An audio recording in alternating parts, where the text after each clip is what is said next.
Ladies and gentlemen, I'm so excited for you today. When I think about this session, what sessions like this mean is that it's a great investment in you. And I encourage you to think about it as training. I encourage you to think about it as what can I do? What can I learn? How can I network to be better at what you do day in and day out? While it might be the end of your day, you're not done yet. Being at the end, we're going to keep you busy. I'm going to ask you to do some work throughout this session because, again, this is for you. It's to help you think about your brand, think about mentoring, and maybe break into some difficult topics and what can you do differently walking away from this session. So if we jump right into it, I think about mentoring as a tool for developing your brand. There are a lot of tools in your tool belt, and I think of mentoring as one of the solutions that you can use. And so let's get started right away with a question. And that question is, on the next slide, what are three things, three of your business qualities? And I ask that you maybe type them in the chat, but also record them because we're going to come back to them during the session. And I'm starting to see Sierra paste some into the chat.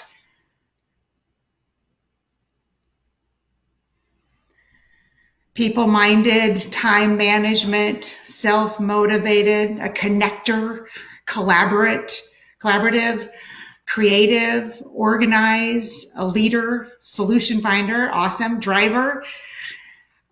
Absolutely. And please do, if you're just coming into the session, write down those qualities that really represent you. And we'll talk a little bit about those. So on the next screen, I took some that from previous sessions that I've done in terms of, I've heard of these, leader, and we had that posted.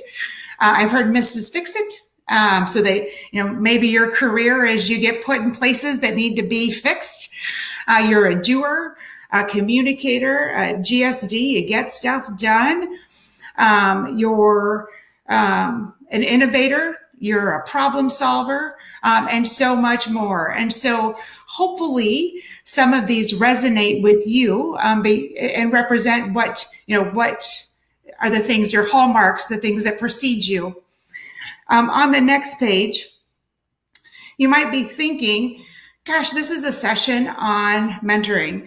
Why is she asking me about my brand, the things that people say about me, that they think about me, etc.? And the rationale for that is that your brand is what precedes you. It's what helps you get your job or get the next job or the job after that, or might connect you into some other work outside of your professional area where you can develop your skills and your services.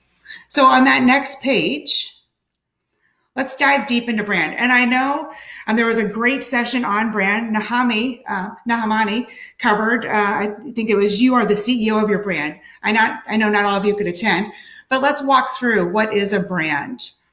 That intangible marketing or business concept that identifies a company, product, or individual. Maybe it's the years I spent at Procter, but when you think of brand, you think of what's Tide, and what does Tide say to me when I'm in the grocery store shopping? And what it says is, buy me, and here's the reasons why. It's the stuff in it that you hear about, that you know about that brand, Tide detergent, and why it might end up in your cart. Brands are considered to be among the company's most important and person's most important and valuable asset. Outside of applying at Procter & Gamble and Hewlett Packard and then GE, I've never applied for a job. I've always been asked to go and take on a role. And it's because my brand precedes me. I'm known as doing certain things and doing certain things well, and that lands me new work. And that's true not only professionally, but also personally. It lands me work outside where folks are looking for help for initiatives to help in the community or to help at the school, etc. And brands shape people's perceptions of companies, their products, or individuals. Just had a great opportunity to spend some time with the Mason High School soccer team. And there's a lot of those young ladies. And I run what I call rake days, random acts of kindness everywhere. And during our most recent tie blanket making, which we donate to a worthy cause, I talked to them about their brand and said, look, you are going to be trying out for one of the most elite teams in the state of Ohio, made it to the Sweet 16 last year. You can say that you're these things, like I'm a great player, put me in, I'm a great defender. If you don't have the backup, the say-do behind it, then your brand and what you are, what you perform, and what you've shown don't match. So that takes us into, there could be differences between your brand and what you want your brand to be, and maybe where you are now. So if we jump to the next page, do you have any gaps? Maybe I think I'm excellent at communicating, and you might be sitting back going, this is not going well. This presentation on mentoring isn't going very well. Or maybe you think you're known for being a great technologist, but the roles that you're looking at don't demonstrate that, or you're not asked to do in those spaces. And I promise you that having a gap is what we all do. There is no shame in having a gap in what you want to be, or what where you're working to be and where you are now. And so what I'd like you to do is take a few minutes, and I'll pause and give you some time on the next page to write down what are some areas of your personal improvement.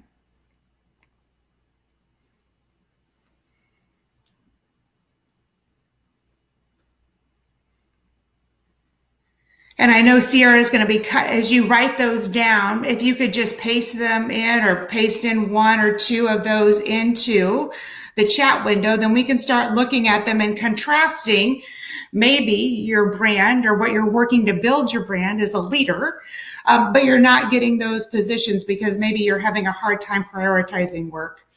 Maybe you want to be somebody that leads people, right? And I hate the word manager. I don't want to be managed ever. I manage projects, not people. So maybe you want to lead people, but you have a really hard time with work-life balance. And so you're not being looked at for those roles because folks that don't necessarily work for somebody who doesn't have great work-life balance because they want good work-life balance. Let me pause for a second and see.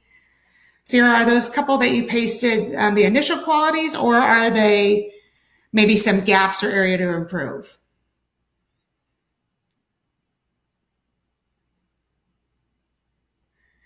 Perfect. So those are still initial. So I'm looking at some other ones like professionalism, is encouragement. All those are great brands and things that precede you.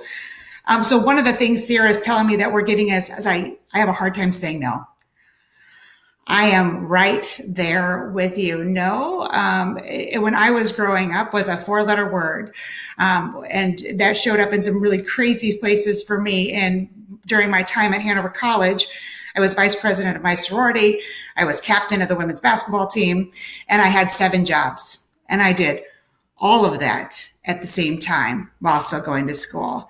I didn't really learn my lesson, and I went into my master's program and had 3 jobs at the same time while completing my master's in 2 years.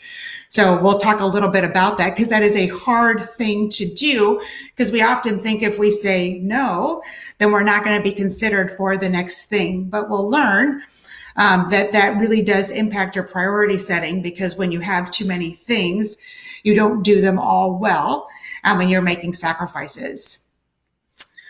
Another improvement area is assertiveness. And so feeling confident to state your claim. I actually just had this conversation with someone who I've been mentoring for about 6 or 7 years, which is an odd mentoring relationship, and we'll talk a little bit about that.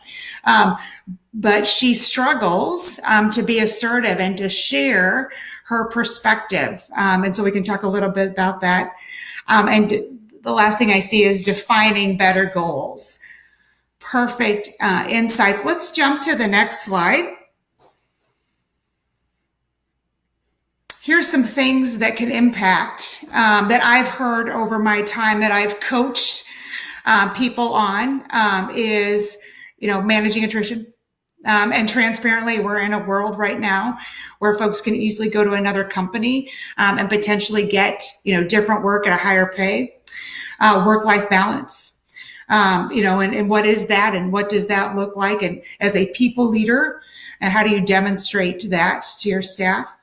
Managing difficult situations or giving difficult feedback, and really focusing on giving feedback on the behavior or the output of what you saw, and not on the person. And that takes a lot of effort to learn and to do. Improving your say-do ratio, addressing motivation, etc. Hopefully some of these resonate with you that you've dealt with.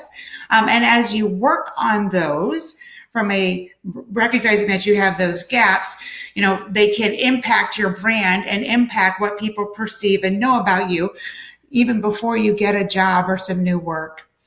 So let's talk about how to use mentoring as a tool in your toolbox to help. So on the next slide, I believe that mentoring does a couple things.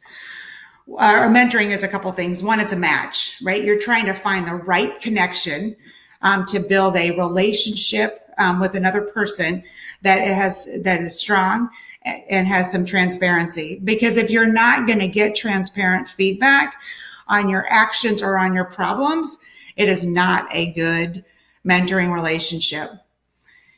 A mentor guides and trains and fosters your development of you as the mentee. And so again, you have to be open and willing to take that feedback, because the intent of the advice or the coaching is to really drive you down a path where you're getting that good insight from them. And it is a journey. It's a lot of informal encounters, and a lot is relative, but it's a series of informal times where you spend time with your mentor, getting feedback on an area. And so I've had programs in the past where I've asked for help and guidance because it was something that I didn't do well, maybe had never done, or the last time I did it, I wasn't pleased with my outcome. So as I'm thinking about getting a mentor for that, finding somebody who's going to be transparent with me was critical, would spend the time with me and really guide me down a path. And those things are challenging because on the next page, apologies. It's really hard to do a couple of these things. One, transparency. I'm confident if you took a good physical inventory of where you are right now, you have relationships that are not transparent, where you're not receiving, or potentially you're not giving transparent feedback. And I'm not saying that you're not giving honest feedback, but maybe you're not telling someone everything. I find that when I'm giving somebody constructive feedback, and if I have a lot of it, I sequence that out over time, but I do make sure to give it all. That level of transparency is super helpful for folks that are on your team or in a relationship where you've asked for advice. Otherwise, you're not going to get any better. Relationships are hard. I think about planning, being thoughtful to who you would be confident to share information for, to be vulnerable with, and say, I'm not doing this well. I really could use your help. And then asking for that and being open to that kind of feedback. And that's really hard for us. And then the recognition that it takes time. And we live in a society where things are so fast. We want things immediately. We've become very accustomed to if I pay the right amount of money, Amazon can deliver it to my house in 2 hours. When you're working on being better, it takes practice, and it's getting insights on what you might be working on and applying those. And none of that, while that is a crank that you're turning, it takes time to turn the crank and to learn from those experiences and apply it. If I go to the next page, why this breaks down, why mentoring is really hard, is that we are terrible. Let me speak for myself. I'm terrible at asking for help.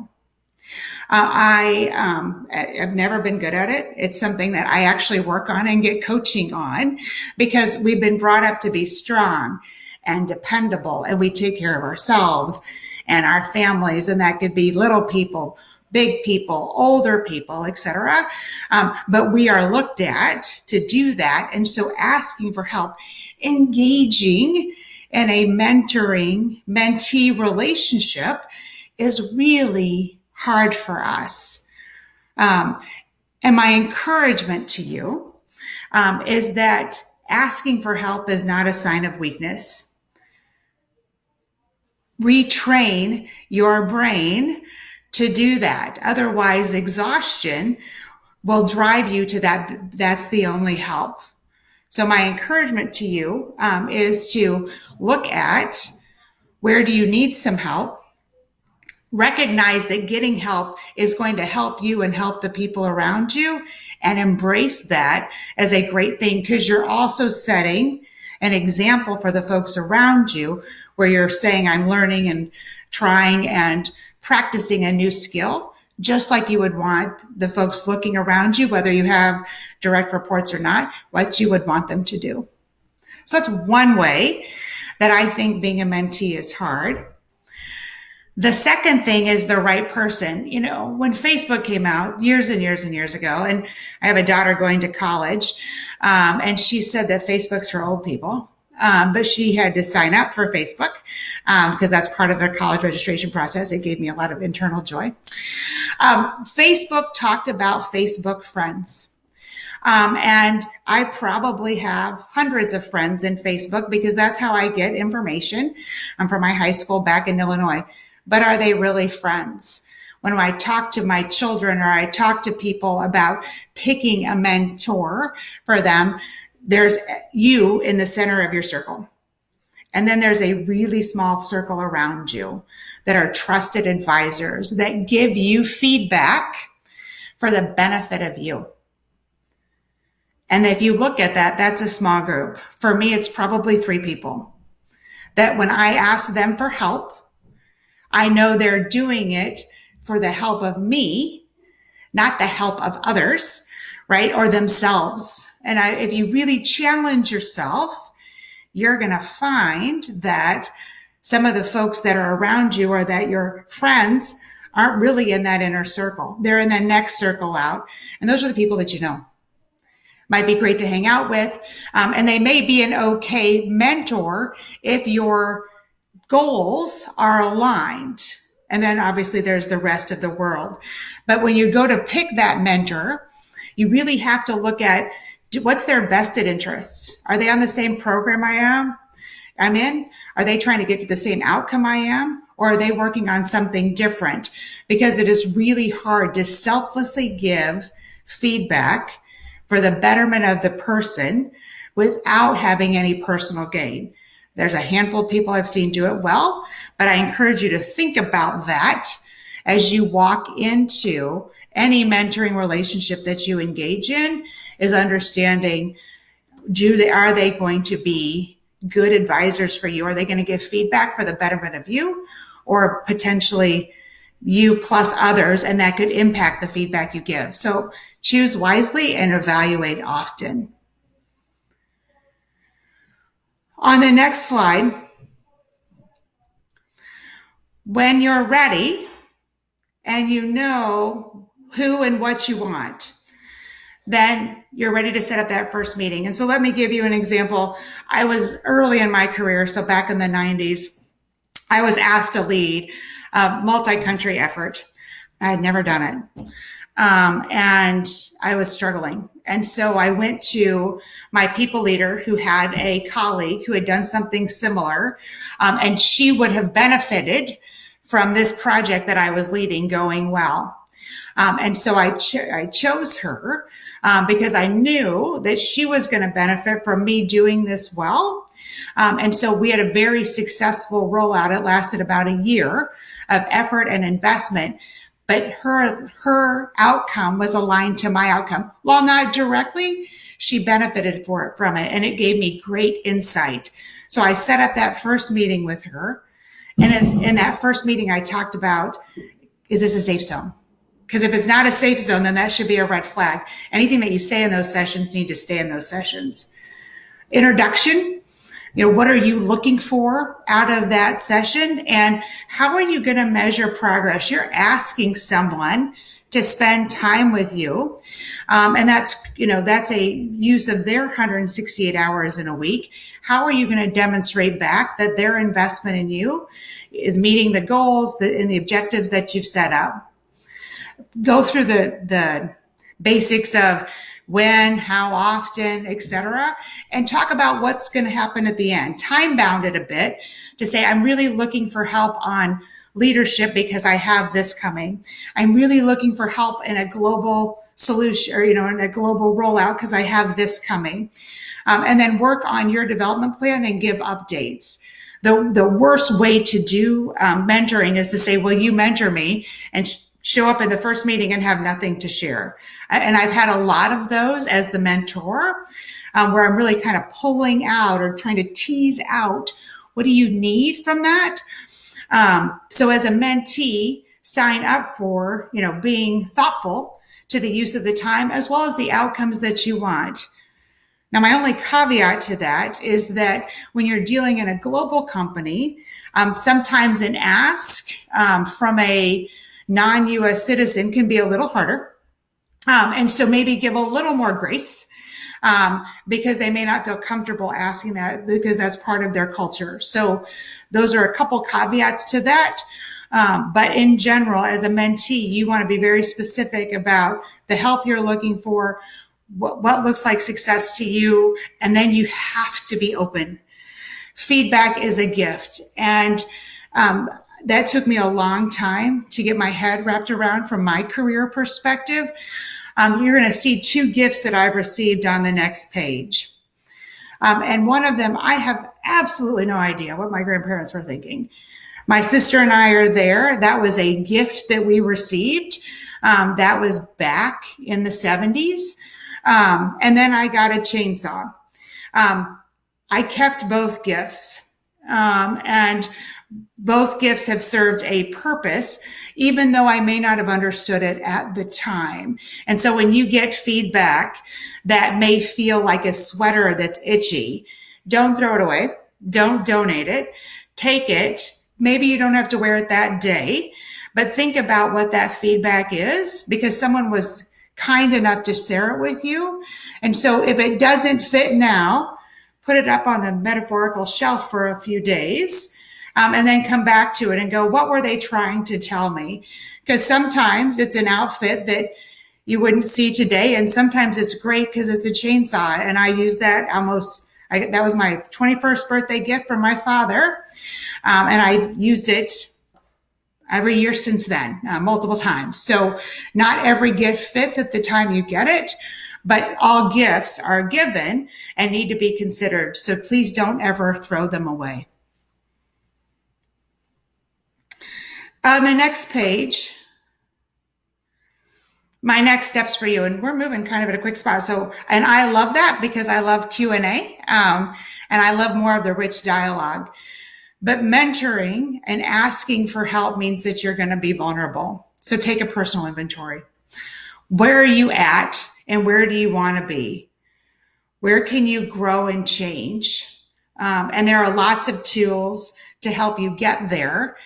This conference is a great one. This is a great tool to give you some different ways of thinking about some things, different perspectives where you can grow and learn. And in that toolkit that you wear or you bring with you, mentoring is a tool that can help. You've got to be honest with yourself. What do you want from a mentor? What are you looking for? Are you ready in your life to get that kind of feedback? Because that's what you're asking for. And if your project has got multiple deadlines, that may not be the right time to onboard a mentor. So go into your tool bag and get another one. Anytime you do have a mentor, take the feedback as a gift because If you've chosen the right person, if that's the intent that it was being given to you, and then time bound it so that your mentor has a insight as to what you're thinking, what you're asking for, so that they can give you the best possible feedback and advice on the journey that you go on. Gosh, Heather, we got through that really fast, Sierra. My next slide is any questions, and thank you. So maybe we could jump into any questions or comments that folks have. I have plenty of examples that I'm happy to walk through, but don't want to overwhelm folks. Well, first, thank you so much. I thought that was a really interesting, I don't think I've ever thought about how hard it is to be a mentee. And once I actually saw that slide, I felt like that was something I needed to add to my gaps, is I don't think that I am personally a very good mentee. And it's mostly because I struggle to identify my goals and ask for help once I do that, because I want to do it by myself. So I thought that was a really 100%. Great takeaway for at least me personally. And then coming back to that, I was curious. I feel like thinking about that now and reflecting and digesting on some of this information, I actually don't feel like I know how to evaluate when I might be ready to be a better mentee. Do you have any thoughts on like how to do that kind of self-reflection to figure out when it's time to take that step and make that relationship? 100%. So again, I think we have a ton of tools in our toolbox. But the first is admitting that we have something that we want to work on. Gap used to be like a 4-letter word, like, I'm not perfect. Are you sure I'm not perfect? I feel like I was perfect. Right. And so you have to really, we're not. Right. And so what are those gaps? And then if you find one that you want to work on, like a project that you're working on, like maybe you're in a situation where you're giving really difficult feedback. I have a part of my brand is that folks that are challenges to the organization end up on my staff, because I don't take things personally. It's work. And so for me, I want to focus on the work and helping them get better or helping them find the next thing for them. And so if that's something, as an example, that you struggle with, okay, so I want to be able to have difficult conversations. I recognize I'm not very good at it. I want to get better at it. One of the things that you can do is seek out somebody who does that, who's known for doing those kinds of things, and say, look, I struggle with this. What are some tools and tips that you've used? And that might be a couple time conversation. It might be starting it, coming back and saying, I just had one. This is how it went. What do you think? And then as they give you feedback, even if it doesn't feel like it fits right now, keep it, because it might make sense later, or it might better fit you, like that itchy sweater, a couple years later. That's how I think about it. You mentioned during that part of your brand is not taking things personally and giving hard feedback. Yeah. Is that something that you worked on with a mentor, or something what are some things that you, I think that was my question. What are some things that you have worked on with a mentor and found success in across your career? Yeah. And we all have histories in our career. So in my first 3 months at P&G, we went from a staff of 7 to a staff of 3. And that was really hard. And it included the loss of the death of one of our teammates. And so that had happened. And I knew that I needed some help because it happened while at the office. And so, new hire to the company, things were going well. I knew what I was being asked to do. The transition from academics into work is hard, right? Because there's not a grade, right? You're moving to a different kind of environment. And I knew that staff of 7, which had a lot of, seniority, they left, and they left for valid reasons. Some folks just couldn't work on that team anymore because of the loss of one of our peers. And so I sought out help. And had to learn pretty quickly how to evaluate talent, because we had to make up a gap in staffing. And so reached out, and it happened to be my people leader at the time. And so while not a formal mentoring relationship, working with my people leader to say, help me work through how to give feedback, because we're thinking of, we're looking at this contractor for, temp to hire, not a good fit, right? And really practicing those skills, and sometimes just talking about it with somebody else refines what you're thinking, or maybe course corrects to get you to think about something another way. So I've used mentoring in that situation. I've used a lot, and sometimes the lines between mentoring and jobs. Anytime I've gone to a new job, I've had to get some additional perspective. So working on requirements for the Department of Defense, the FBI, Homeland Security, Department of Nuclear Energy, that was a little bit overwhelming for me because it was all at once. And so I sought out somebody who worked in that space just to help me get grounded on, we've done this before. We know how to do it. Help me have some tools so that I can really parse through what needs to be done so we can deliver the IT solutions that are scalable, meet the requirements, and most importantly, are in line with the laws. So I've reached out in some technical areas where I really needed some help. And then I have, like I said, while you could call them mentors, I have a group of people that I reach out to that are in that core circle when I need help. And is that an ongoing mentor relationship / friendship? Both.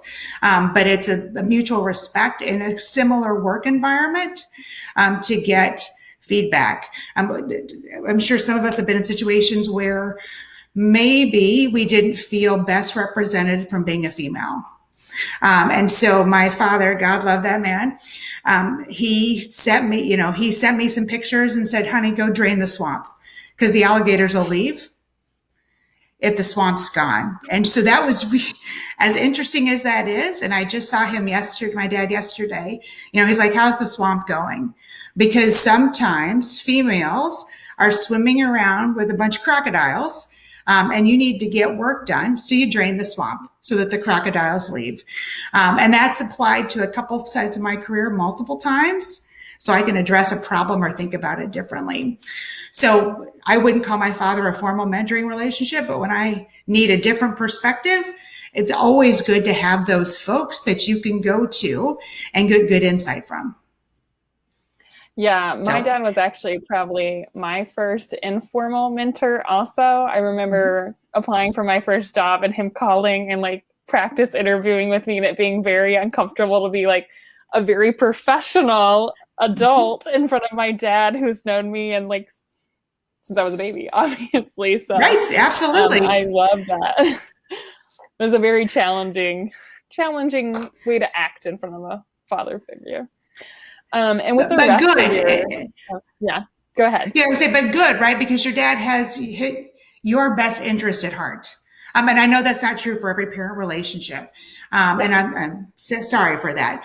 But where you do have those good relationships, or you have those relationships with a sibling or an aunt and uncle or a grandparent, those are great ones to tap into because the feedback they're giving is for the betterment of you.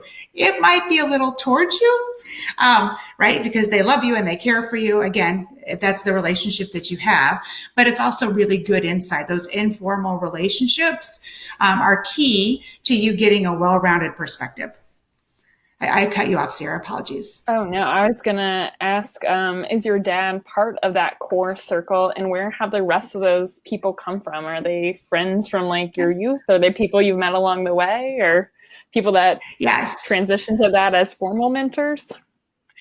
It's a great question. So for me, dad, absolutely. I started working in my dad's plant when I was 5. Again, not anything I would recommend. Don't take your kids to the factory because these days the rules have changed. So I can't take my kids to the factory, but I started doing physical inventory for my dad when I was 5. I started doing manufacturing in my probably 10, 11 years old. Again, not recommending that. Please don't take that away from our talk. But yes, over time, right, that feedback, and it's those moments and times when I needed the perseverance quote read to me or emailed to me, or actually back in that day, it was actually put in a box with a handful of Butterfingers and mailed to me to encourage me to persevere. Then other folks, I would say, come in and out of your circle because your needs change. But another colleague who's been in there for about 21 years now. I've worked with through multiple situations, and his perspective and his lens in the IT field has a very high security bend. And so I appreciate that perspective and feedback because he gives me his perspective for the betterment of me. And it has always been that way. And so, you build trust and rapport over time.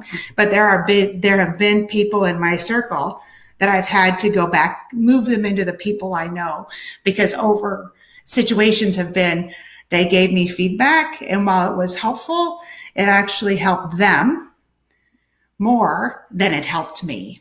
And sometimes that happens with your people leader. And it can still be a win-win for you, but then I wouldn't encourage you to bring them into your circle because they're also looking out for themselves. And you really want people that skin in the game is for you. And then if there's a shared outcome, great. But you want to know that they're caring about you. And that's why they're so hard to find. Right. And and it's time. That's why it's a journey. It's not transactional. It takes time to build. And there's a transparency that goes both ways. Reverse mentoring has been super insightful for me. I have a handful of reverse mentors to keep me current on tech and how they're perceiving things coming out of high school and college. We work with Heather and hire quite a few young people, and we have for years. I'm coming through the high school program. I do reverse mentoring with them so that I can stay current. And then I want them to stay in STEM. I want them to find a career because we just don't have enough talent coming out of high school, trade schools, college to fill all the open needs. So my feedback to them is for them. And it spans beyond. One young man needed help finding a surgeon. We've been blessed with a lot of surgeries in my family. I helped him get to one that was going to be able to help him, hopefully, with the problem that he has. So no skin in the game for me other than I wanted him to have a good experience with us at General Electric. And it wasn't just GE, it's life. So that's another piece of mentoring is that I believe, and I've always believed this, that you're the same person at work that you are at home. And if you stop and think about that, how many of us look different, act different at work than we do at home? And I find that exhausting because I've done it before. And so once you embrace you and you're the same person at home that you are at work and vice versa, then you can start using experiences outside of the professional environment to help grow and learn. I'm a much better people leader because I lead a young group of Girl Scouts who run a food pantry to feed insecure students, and their heart and passion for others, for their peers, so that they're not hungry, so that they can be their best person at school, just like their peers can be just like they are. That's made me a better leader, helping them work through setting up a food pantry, buying for, doing those kinds of things. It's a project. I'm practicing those skills right outside of work, and they're reverse mentoring me going, come on, Miss Casey, we got to get some more coats because our Johnny's cold. Okay, honey, you're right. Let's go get some more coats and let's do a coat drive, right? And so look beyond the traditional with COVID 4 virtual walls, wherever it is you're working, and find those things and bound them. And it's okay for someone to move in and out of your circle, and it's okay to ask for help. Yeah, I feel like the number one question that always comes up during any session on mentoring is, how do I find a good mentor? And there's always advice on how to do it, but it's a very personal journey of building that relationship and that trust and those goals and those milestones to make that a meaningful relationship. And and everything you said takes time, right? Yeah. So just being mindful that this is not something that transactionally happens. So when you think about mentorship, do you think that it's better to have one inside your organization, outside your organization, in the same field of work that you're in? in broad technical, any advice to narrow down that search? As you're going out and looking for mentors. Yeah. I mean, I've always worked for large companies. So I've worked for the federal government. I've worked for, and three other large, private or publicly traded, but private companies, not the government. Let me say it that way. Ideally, there is some value, in having folks in similar industry. Now, with that being said, my dad was not in IT. Right. But he had there's other values and things that I can learn from him and get feedback on. That's super insightful. I do recognize that on this phone call, and we have a lot of folks in small, medium, large, extra large companies. And so one of the great things about this conference and this organization is that it has a pool of resources that you can look at and ask questions about.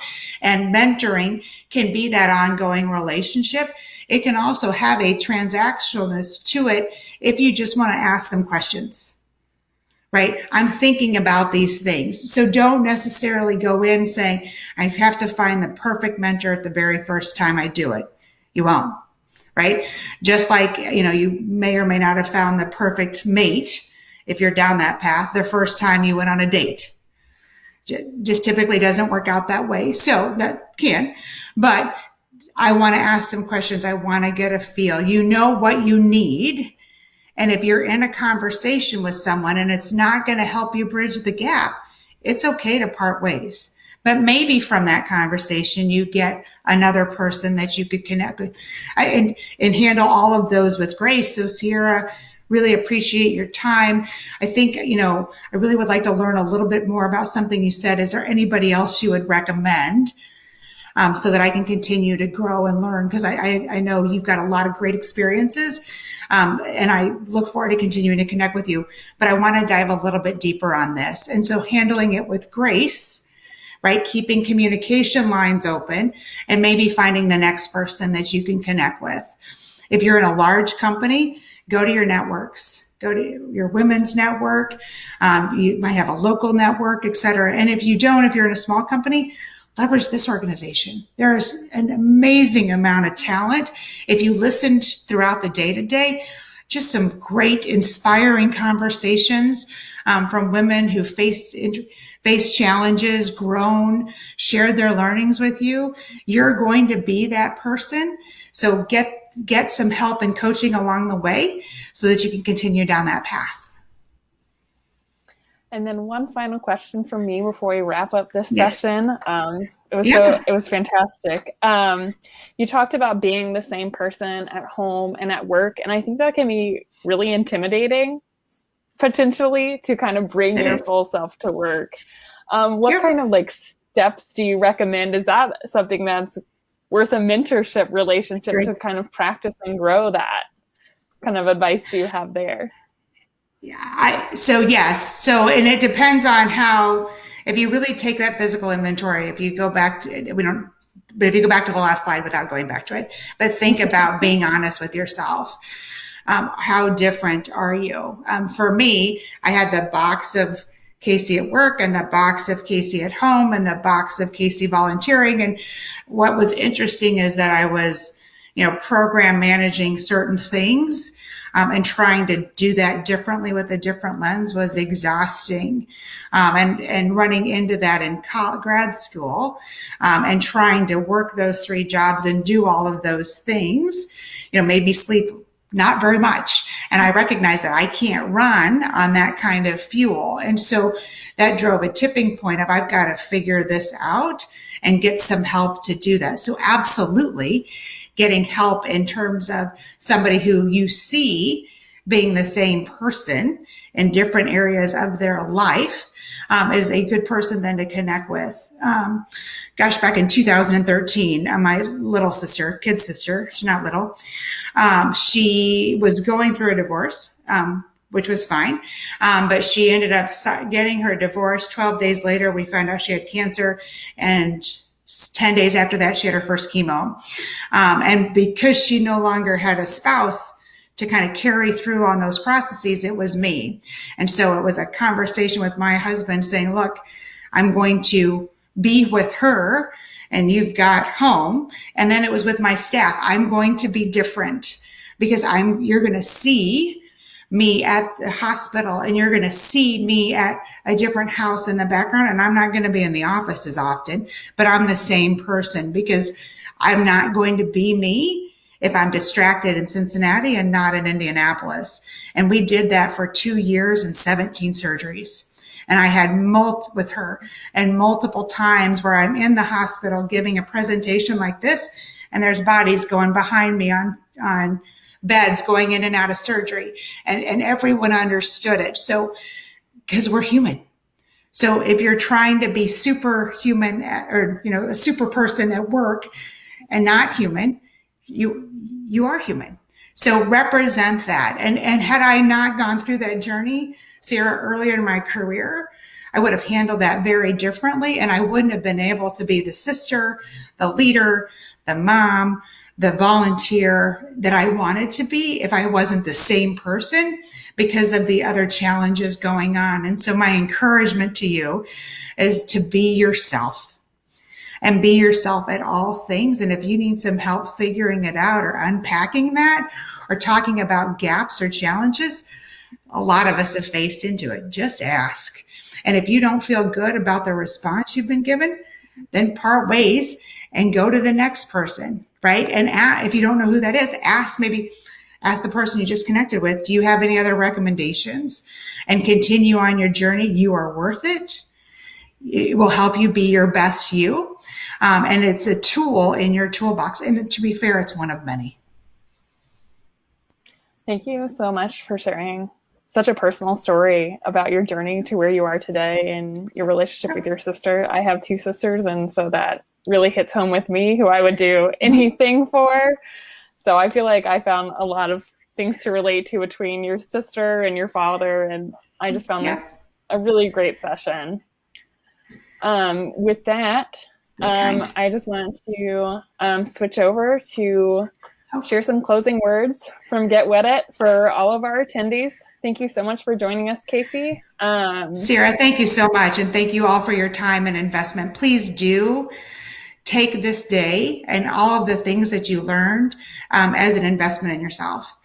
We take whatever those 3 things are and make a commitment to yourself to try something new. Don't make this just another day of being out of the office. Make it meaningful for you. It will make a difference. Thanks, Sarah.